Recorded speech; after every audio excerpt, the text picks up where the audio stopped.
तेरा कलाम रहेगा कायम पहाड़ जब ना रहे खुदाया, तेरे मुंह की एक बात भी टलेगी ना चाहे कुछ भी हो।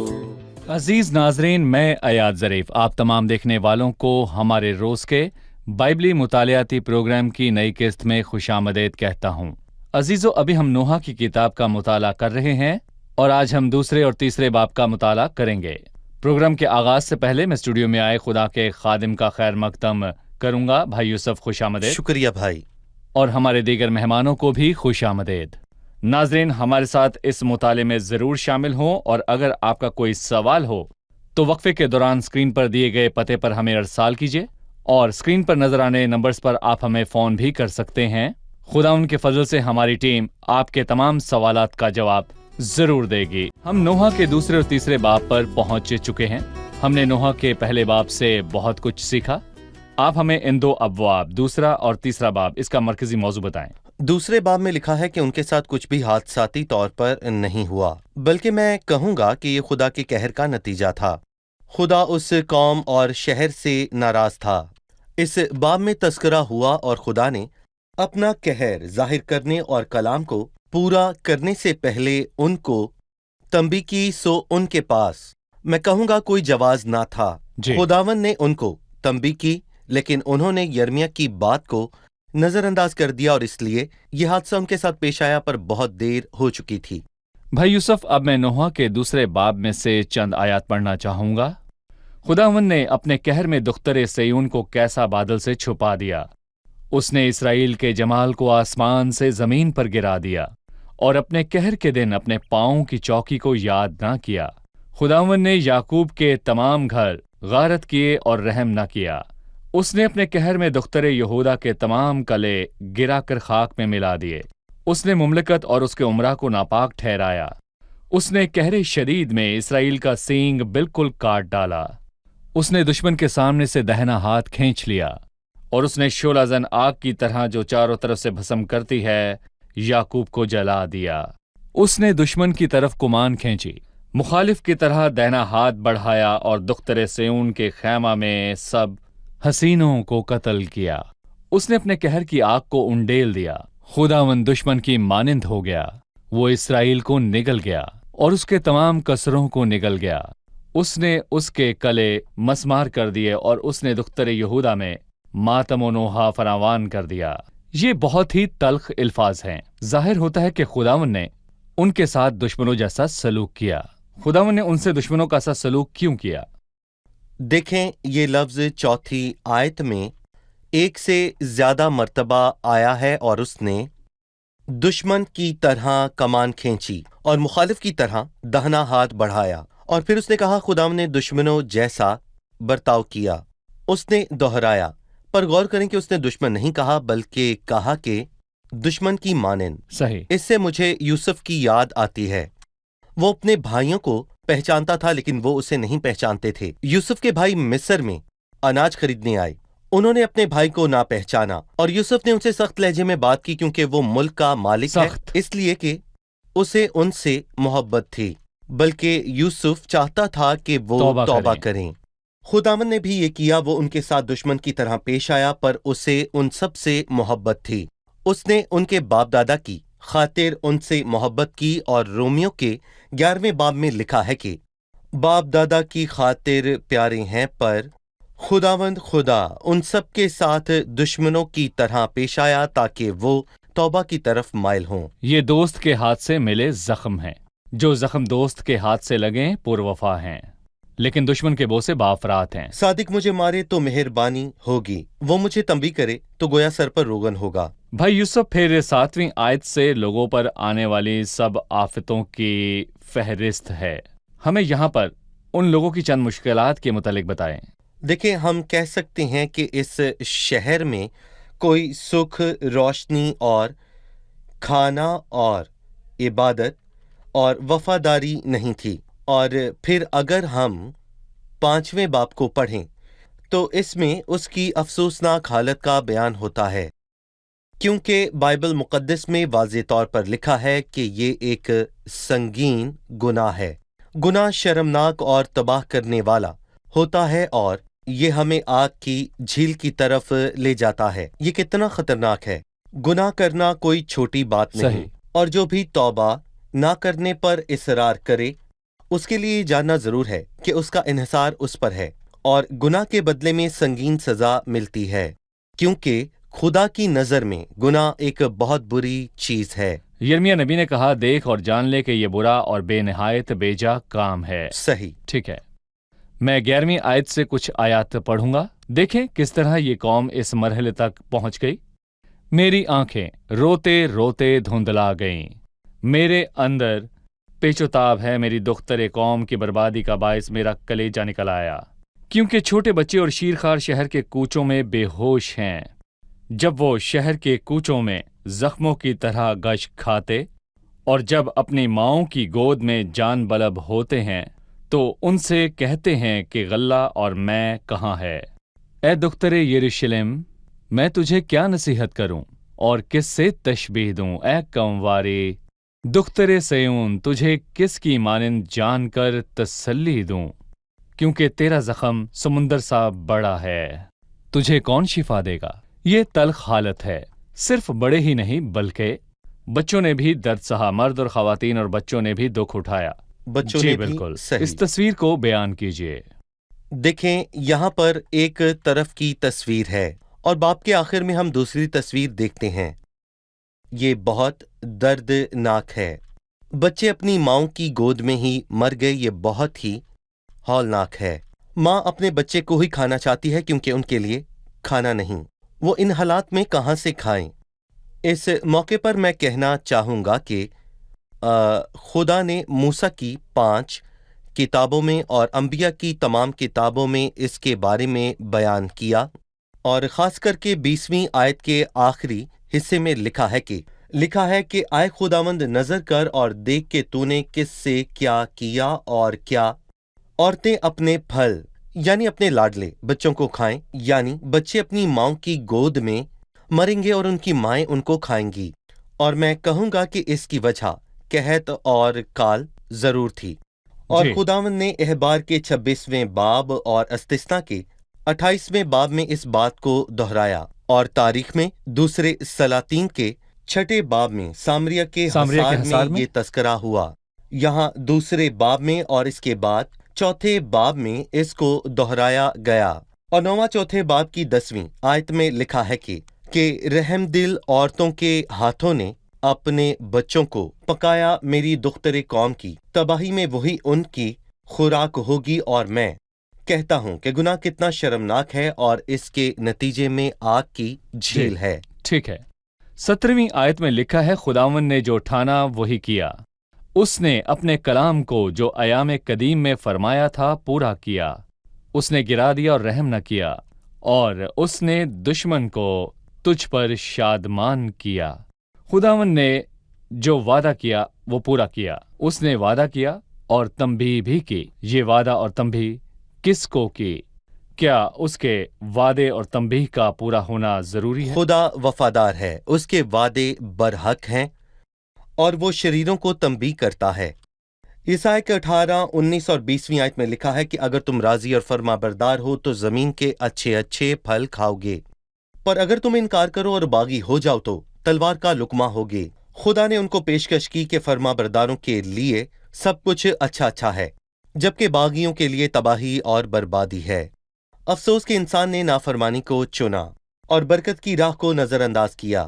اور پھر میں کہوں گا کہ 15ویں آیت میں بھی افسوسناک چیز کا بیان ہے، اور لکھا ہے کہ کمال حسن اور فرحت اور جہان کہتے ہیں، شہر ہی نہیں بلکہ ہر ایک ایماندار، اور داؤد نے گناہ کیا تو اس نے کہا، یہاں پر لکھا ہے کہ جب میں خاموش رہا تو دن بھر کے کرہانے سے میری ہڈیاں گل گئیں، کیونکہ تیرا ہاتھ دن رات مجھ پر بھاری تھا، میری تراوت گرمی کی خشکی سے بدل گئی۔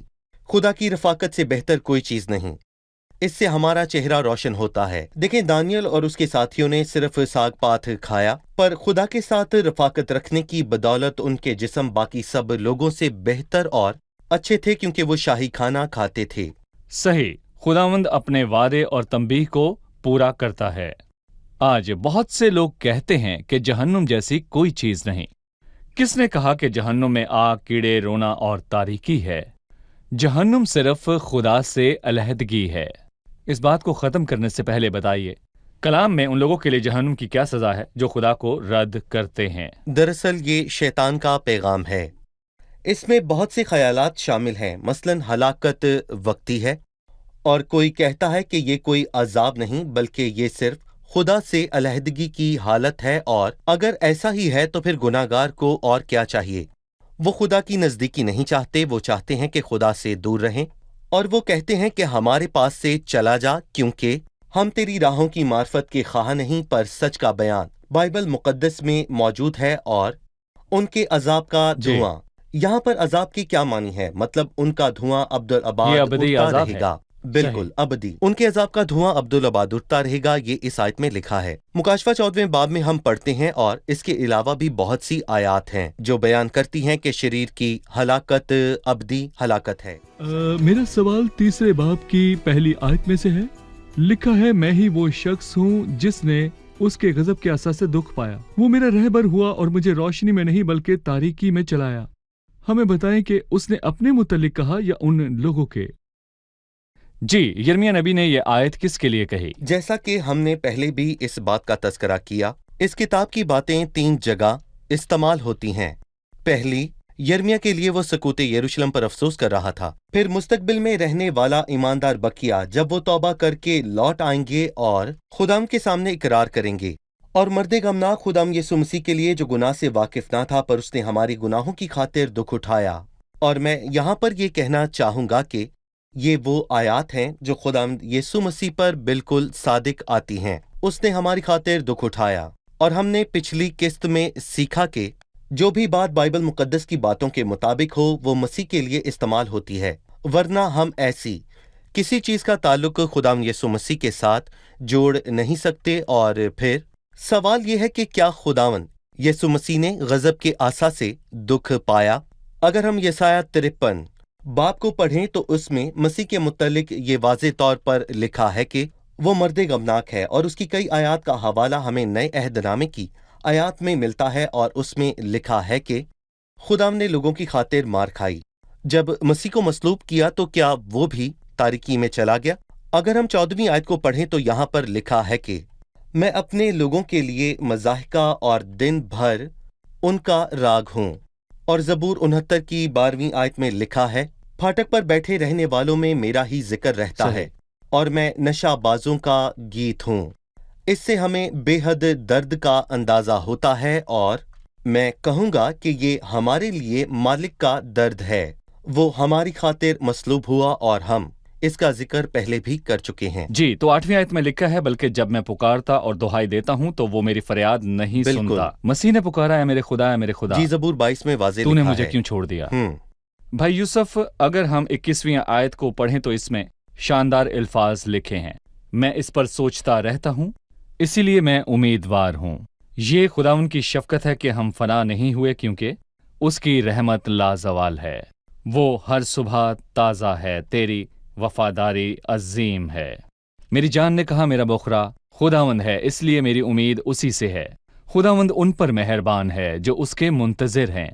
ये खूब है कि आदमी उम्मीदवार रहे और खामोशी से खुदावंद की निजात का इंतजार करे। आदमी के लिए बेहतर है कि अपनी जवानी के अयाम में फर्मा बरदारी करे। भाई यूसुफ, हमें इन अल्फाज के मुतल्लिक बताएं जो खुदा की शफकत का बयान करते हैं, इसके बारे में हमें बताइए। आपने जो सवाल किया, अगर आप 18वीं आयत को पढ़ें तो मालूम होता है कि ये कभी भी मसीह के लिए इस्तेमाल नहीं हुआ। क्यों? क्योंकि लिखा है कि मैंने कहा कि मैं नातवा हूँ और खुदावन से मेरी उम्मीद जाती रही। क्या ये मसीह के लिए है? वो तो ईमान का बानी और कामिल ना होता, और जब मसीह सलीब पर मसलूब हुआ तो उसने बाप से दुआ की। उसने कहा, ऐ बाप, मैं अपनी रूह तेरे हाथों में सौंपता हूँ। जब खुदा ने उसे छोड़ दिया तो उसने दुआ की। उसने कहा कि ऐ खुदा तूने मुझे क्यों छोड़ दिया? मसीह का ईमान कामिल था, और यहाँ पर यिर्मयाह की बात हुई है, वो कमजोर हुआ। इसका ताल्लुक हमारे सवाल से है, हम किस हद तक उन सब को मसीह के लिए इस्तेमाल कर सकते हैं। बिल्कुल। और आपने बताया कि इसमें से कुछ हिस्से मसीह की जिंदगी पर पूरे उतरते हैं। جن کو ہم بھی استعمال کر اس سکتے کے ہیں۔ کچھ حصے مسیح پر لاگو نہیں ہوتے، پر یہ حصہ یرمیا پر پورا اترتا ہے، اور یہاں پر ہم نے ایک خوبصورت بات پڑھی جو سب کے ساتھ ہوتی ہے۔ جب خداوند میں ہمارا بھروسہ کمزور ہو جائے تو میں نے کہا میں ناتواں ہوں، اور خداوند سے میری امید جاتی رہی۔ اور 21ویں آیت سے اس نے اپنی زبان بدلی، میں سوچتا رہتا ہوں اسی لیے میں امیدوار ہوں۔ اس نے بہتر لہجے میں بات کی، وہ امید رکھتا ہے، اور لکھا ہے کہ میری جان نے کہا کہ میرا بکرا خداوند سے ہے، اور اسی لیے میری امید اسی سے ہے۔ خداوند ان پر مہربان ہے جو اس کے منتظر ہیں، اور اس جان پر جو اس کا طالب ہے۔ یہاں پر یرمیا کی حالت کا بیان ہے، اس کا ایمان بڑھ گیا۔ بھائی یوسف 31ویں آیت میں اس نے حوصلہ بخش بات کی، کیونکہ خداوند ہمیشہ کے لیے رد نہ کرے گا۔ اس نے لوگوں کی شرارت کے باعث ان کو خارج کیا، ان کو اسیری میں بھیجا، پر ان کو ہمیشہ کے لیے رد نہ کرے گا۔ وہ ان کو بحال کرے گا۔ انہوں نے گناہ کیا، خدا کے بیٹے کو مصلوب کیا اور قتل کیا۔ اس نے ان کو پراگندہ کیا، اور اپنے وعدوں اور رحم کے موافق ان کو بحال کرے گا۔ وہ بڑی مصیبت کے دور کے بعد توبہ کریں گے۔ بھائی ایاز، دوسرے باب کی پہلی آیت میں یہ لکھا ہے کہ خداوند نے اپنے قہر میں دختر سیون کو بادل میں کیسا چھپا دیا، اور اس نے اسرائیل کے جلال کو آسمان سے زمین پر گرا دیا۔ اور متی 11ویں باب میں اس نے کفرنہوم کی بات کی کہ تو عالم روا میں اترے گا اور واپس نہ آئے گا۔ یہاں پر اس نے پھر سے برکت کا ذکر کیا، اور اسی لیے اس نے کہا کہ وہ اس کو زمین پر لائے گا۔ یہ ہمیشہ کے زمین لیے پر رد نہیں ہوتے۔ ہمیشہ رد نہیں ہوئے۔ صحیح، بائبل مقدس بے برحق شک۔ ہے۔ خداوند آپ کو برکت دے۔ ہمیں بھی سننے کی ضرورت ہے، کیونکہ اس نے 55ویں آیت میں یہ دعا کی، اے خداوند میں نے تہ زندان سے تیرے نام کی دہائی دی، تو نے میری آواز سنی ہے، میری آہ و فریاد سے اپنا کان بند نہ کر۔ جس روز میں نے تجھے پکارا تو نزدیک آیا، اور تو نے فرمایا کہ ہراساں نہ ہو۔ اے خداوند تو نے میری مظلومی دیکھی، میرا انصاف کر، تو نے میرے خلاف ان کی ملامت اور ان کے سب منصوبوں کو سنا ہے۔ ان الفاظ پر اپنی رائے دیجیے۔ دیکھیں، دانیل اور یرمیا کی کتاب میں اس کا ذکر ہے کہ اس صحیح۔ کو کیچڑ کے حوض میں پھینکا گیا، اور میں کہوں گا کہ دیکھنے والی بات یہ ہے جی۔ کہ جب اسے کیچڑ کے حوض میں پھینکا گیا تو اس نے کیا کیا؟ اے خداوند میں نے زندان سے تیرے نام کی دہائی دی۔ اس سے ہمیں یونا کی یاد آتی ہے۔ اس نے مچھلی کے پیٹ میں سے خداوند اپنے خدا سے دعا کی، خدا نے اس کی دعا سنی۔ کوئی چیز کتنی ہی مشکل ہو، خداوند کے لیے آسان ہوتی ہے۔ صحیح۔ ہر حال میں خداوند کے طالب رہو، اور نجات خداوند کی طرف سے خداوند ہے۔ کی طرف سے ہے۔ تو نے میری آواز سنی ہے، میری آہ و فریاد سے اپنا کان بند نہ کر۔ اور کسی نے کہا کہ یہ دعا کی خوبصورت ترین تصویر ہے، اور خدا کا کلام سانس لینے کی، جبکہ دعا سانس خارج کرنے کی مانند ہے، صحیح۔ سانس لینے کی مانند، کیونکہ خدا کے الہام کے معنی ہے خدا کی سانس۔ اس کے لیے یونانی میں تھیوگنوٹس لفظ استعمال ہوا ہے، اور بائبل مقدس کا مطالعہ کریں تو آپ جنت کی ہوا کو اندر لیتے ہیں۔ آکسیجن۔ ہمارے روحانی پھیپھڑے آسمان کی آکسیجن سے بھرے ہیں، اور جب آپ دعا کریں تو یہ سانس خارج کرنے کی مانند ہے۔ سو اس نے کہا، تو نے میری آواز سنی ہے، میری آہ و فریاد سے اپنا کان بند نہ کر۔ اس کے نام کو جلال ملے، تو نے میری آواز سنی ہے، وہ سنتا ہے۔ شکریہ بھائی یوسف۔ اب وقت ہے کہ ہم مہمانوں سے ان کا سوال جانیں۔ بھائی ایاد، میرا سوال تیسرے باب کی 64ویں آیت سے ہے، اے خداوند ان کے اعمال کے مطابق ان کو بدلہ دے۔ کیا ہم بدلے کے لیے دعا کر سکتے ہیں؟ بھائی یوسف، یہاں واضح ہے کہ یہ بدلے کے لیے دعا ہے۔ یہ دعا کس نے کی اور کیوں کی؟ کیا آج کے دور میں کلیسیا کا یہ دعا کرنا مناسب ہے؟ مقدس اگستن نے فرمایا، اگر تقسیم میں تفریق کریں تو آپ کو درست تشریح معلوم ہو جاتی ہے۔ یہ شریعت کے دور میں تھا۔ شریعت میں آنکھ کے بدلے آنکھ اور دانت کے بدلے دانت کا اصول تھا، پر اب ہم فضل کے دور میں ہیں، اور لکھا ہے، اپنے دشمنوں سے محبت رکھو اور اپنے ستانے والوں کے لیے دعا کرو۔ اور مسیحت کے پہلے شہید نے یہ کیا، اور ہم نے مسیحت سے یہ سیکھا کہ کہیں یہ گناہ ہمارے ذمہ نہ لگے۔ یہاں شریعت کا دور تھا، اور ان کی دعا بالکل درست ہے۔ اور میں کہوں گا کہ اگر مزامیر میں انتقام کی بات ہوئی، اور یرمیا 51 باب میں ایک تسلی بخش بات موجود ہے، یہاں پر بہت ہی واضح طور پر لکھا ہے کہ کیونکہ خداوند انتقام لینے والا خدا ہے، وہ ضرور بدلہ لے گا، اور وہ ہر ایک کے اعمال کے موافق اجر دیتا ہے۔ اور بابل کے لوگوں نے خدا کے لوگوں کو ہراساں کیا، اور اس نے خدا سے دعا کی کہ ان سے بدلہ لے، جیسا اس कौम ने हमसे किया उनके साथ भी कर। इसीलिए ये दुआ यिर्मयाह के लिए मुनासिब है। पर हमें इस तरह दुआ नहीं करनी चाहिए, बल्कि हमें चाहिए कि हम अपने सताने वालों के लिए दुआ करें कि खुदा उनको निजात दे। भाई यूसुफ, तसव्वुर करें अगर स्तिफनुस ये दुआ करता, ऐ खुदावन ये गुनाह इनके जिम्मे लगा, तो इसमें तरसीस का साउल भी शामिल होता, सही। जो उस वक्त बिल्कुल उसके गिर्द खड़ा था। यूं वो कभी यीशु मसीह का पौलुस सही। रसूल ना बन सकता था। इसलिए जब भी हम माफी की दुआ मांगते हैं तो हम साउल जैसे बहुत लोगों के लिए पौलुस रसूल बनने का दरवाजा खोलते हैं। शुक्रिया भाई यूसुफ। अब वक्त है कि हम जाने मेहमानों ने आज क्या सीखा। मैं दूसरे बाब की पहली आयत पर आपकी राय जानना चाहता हूँ। लिखा है, खुदावन ने अपने कहर में दुख्तर सयून को कैसा बादल से छुपा दिया। उसने इसराइल के जमाल को आसमान से जमीन पर गिरा दिया और अपने कहर के दिन अपने पाँव की चौकी को याद ना किया। इससे हम क्या सीखते हैं? पहली आयत में लोगों की अदालत हुई। ये खत्मी अदालत ना थी, बल्कि जमीन पर उनका अंजाम था। पर कुफरनहुम की अदालत इसके उलट थी। उसने फरमाया तू आलम अरवा में उतरेगा, क्योंकि उनके लिए माफी न थी। सही। खुदावंद हमेशा के लिए गजबनाक नहीं होता। जी बिल्कुल। भाई, ठीक है। दूसरे बाब की 17वीं आयत में लिखा है, खुदावंद ने जो ठाना वही किया। उसने अपने कलाम को जो अयाम कदीम में फरमाया था पूरा किया। फरमाया यानी उनको तंबीह की।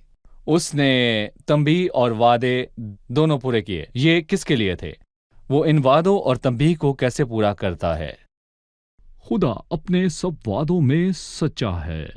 जो उसको रद्द करे वो तंबी पूरी होती है। उनके अजाब का धुआं अब्दुल-आबाद उठता रहेगा। यही उनकी अदालत है, शरीर आखिरी की अदालत। आखिरी अदालत। जी भाई, ठीक है। हमने सीखा कि इस किताब से हम 3 मनाजर बयान कर सकते हैं। पहला बराह रास्त यिर्मयाह के लिए, फिर नबूती पहलू जो मुस्तकबिल में बड़ी मुसीबत का दौर है, और तीसरा इसकी अक्सर आयात में मसीह का हवाला है। इन आयात और हिस्सों को मसीह की शख्सियत के लिए नबूती तौर पर इस्तेमाल कर सकते हैं। हम जानते हैं कि इस हिस्से को मसीह की जिंदगी और मौत के वाक़यात पर सादिक आना चाहिए, तो ही हम इसको मसीह के लिए इस्तेमाल करते हैं। जब किसी हिस्से का हवाला दें तो खुदा के कलाम के बाकी हिस्सों की मदद से अपनी दलील को मजबूत बनाएं, तो ही इससे मसीह का हवाला दे सकते हैं। लेकिन इन सब के बीच तीसरा बाब है। इसमें लिखा है मैं नातवान हुआ। यहाँ पर यिर्मयाह की खुदावन बात के हुई। नहीं। खुदावन ने नहीं कहा मैं नातवान हुआ। मसीह ने तो आखिरी दम तक खुदा से दुआ की और फरमाया, ऐ बाप मैं अपनी रूह तेरे हाथों में सौंपता हूँ। सही। जी भाई यूसुफ, सही। बहुत शुक्रिया। खुदावंद आपको खुदा आपको बरकत बरकत दे। दे। मेहमानों का भी बहुत बहुत आमीन। शुक्रिया। अजीज नाजरीन, मैं आपको हौसला बख्श अल्फाज कहूंगा। मुश्किलात के बीच खुदावंद की लाजवाल रहमत को देखें। नोहा की किताब के तीसरे बाब की 21वीं आयत में इन अल्फाज का जिक्र हुआ।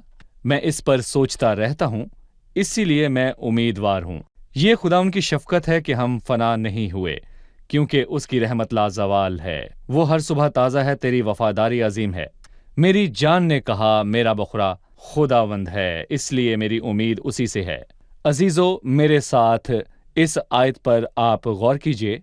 खुदावंद उन पर मेहरबान है जो उसके मुंतजिर हैं, उस जान पर जो उसकी तालिब है। ये खूब है कि आदमी उम्मीदवार रहे और खामोशी से खुदावंद की निजात का इंतजार करे। अजीज नाजरीन, अगर आप ऐसी जगह पर हैं जहां आप अकेला महसूस करते हैं, और अगर आप बीमारी, मुश्किल और परेशानी में हैं, या ऐसे मुल्क में रहते हैं जहां मसीह की खातिर दुख उठाते हैं, या फिर सब आपको छोड़कर चले गए और आप अकेले रह गए हैं, आप बहुत परेशान हैं और हर तरफ मुश्किलात मौजूद हैं, या आप बुरा महसूस करते हैं, अगर आपको दर्द हो तो अपना ध्यान अपनी हालत पर ना लगाएं। हालात कितने ही मुश्किल हों, खुदावंद की रहमत पर ध्यान दें, वो लाजवाल है। खुदावंद की वफादारी पर निगाह रखें। यकीन रखिए उसकी रहमत लाजवाल है। वो आपको कभी अकेला नहीं छोड़ेगा। मुश्किलों और दुखों के सैलाब के सामने अपनी निगाह मुश्किलात और मौजों पर ना रखें, खुदावंद की रहमत पर अपनी निगाह रखें। खुदावंद की रहमत के मुंतजिर रहें। ये खूब है कि आदमी उम्मीदवार रहे और खामोशी से खुदावंद की निजात का इंतजार करे। अगली किस्त में आप सबसे फिर मुलाकात होगी। खुदावंद आपको बरकत दे।